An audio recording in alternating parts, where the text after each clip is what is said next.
शुरुआत कैसे हुई, प्रारंभ में पृथ्वी की संरचना कैसी थी, ये ऐसे कई सारे सवाल है जो आपके दिमाग में चक्कर लगा रहे और आप इन सवालों का जवाब ढूंढने की कोशिश कर रहे हैं। तो आप ये वीडियो बिल्कुल सही देख रहे हैं। हम आज इस वीडियो में आपको इन सारे सवालों का जवाब देंगे।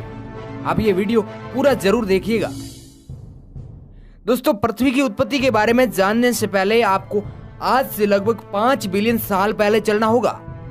हमारे सौरमंडल के निर्माण के साथ ही पृथ्वी का निर्माण शुरू हुआ। आज से करीब 5 बिलियन वर्ष पहले अंतरिक्ष में बहुत सारी गैसों के एक साथ मिलने से बहुत बड़ा धमाका हुआ था। उस धमाके के कारण बहुत बड़ा आग का गोला निकला था, जिसे आज हम सूर्य के नाम से जानते हैं। उस धमाके की वजह से आग के गोले के चारों ओर धूल के कण फैल गए। वहां पर ग्रेविटी यानी गुरुत्वाकर्षण बल का प्रभाव होने के कारण ये धूल के कण छोटे छोटे पत्थरों में तब्दील होने लगे।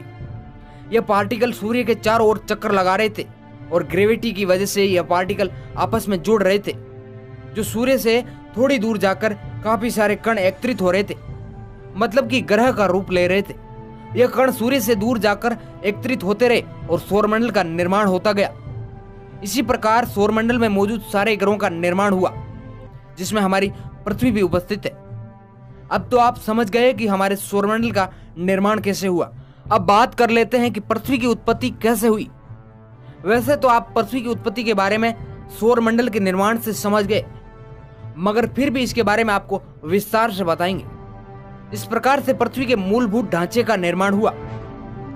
करोड़ों सालों तक ग्रेविटी पत्थरों और चट्टानों को आपस में जोड़ती रही।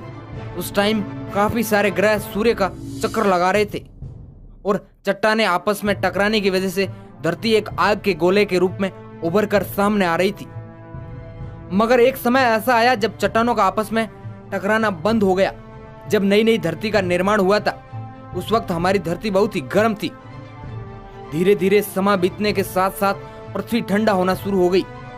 पृथ्वी ने गुरुत्वाकर्षण बल की वजह से कुछ गैसों को अपनी ओर खींचकर धरती के बाहरी लेयर का निर्माण किया। सबसे पहले पृथ्वी पर कुछ नहीं था, वह केवल एक आग का गोला थी। उस समय पृथ्वी पर कुछ था तो केवल उबलती हुई चट्टानें, कार्बन डाइऑक्साइड, नाइट्रोजन और जल वाष्प। उस टाइम हम कुछ पल के लिए जीवित भी नहीं रह सकते थे। दम घुटकर मौत हो सकती थी और कठोर सतह भी नहीं थी, केवल उबलती हुई आग थी। ऐसा कहा जाता है कि प्रारंभ के दिनों में मंगल ग्रह जितना बड़ा ग्रह पृथ्वी से आकर टकराया था। उस ग्रह का नाम थिया था। थिया और अर्थ के टकराव से अंतरिक्ष में गए मलबे के इकट्ठा होने से चंद्रमा का निर्माण हुआ और इसी टकराव से धरती अपने अक्ष पर 23.4 डिग्री तक झुक गई, जिससे पृथ्वी पर मौसम में बदलाव आना शुरू हुआ। लेकिन पृथ्वी के क्रस्ट के नीचे वाले भाग वाले लेयर में टेक्टोनिक प्लेट्स के टकराव और घर्षण से बड़े बड़े पहाड़ और ज्वालामुखियों का निर्माण हुआ। दोस्तों, ज्वालामुखी से निकलने वाली गैस और भाप ने पृथ्वी पर वातावरण को क्रिएट किया। पृथ्वी से टकराने वाले कई पिंड और चट्टान बर्फ के थे। ये पिंड सौरमंडल के बाहर के क्षेत्र वाले थे, जिस वजह से पृथ्वी पर पानी अस्तित्व में आया। दोस्तों, आज से लगभग 4.5 अरब वर्ष पहले धरती का स्वरूप एक दहकते हुए अग्नि के गोले से बदलकर शीतल सख्त चट्टानमयी गोले के समान हो गया।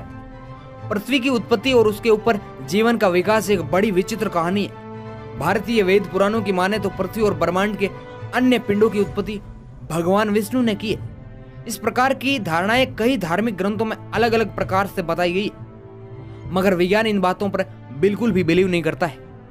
लगभग 3 अरब साल पहले धरती का अधिकतर भाग जल के विशाल भंडार में दबा हुआ था, अर्थात इस दौरान लाखों वर्ष तक बिजली के चमकने, लगातार वर्षा होने, वाष्पन तथा संघनन की निरंतर क्रिया के चलते रहने और कई रासायनिक घटनाओं के उपरांत पृथ्वी पर जल के विशाल भंडार और वायुमंडल का निर्माण हुआ।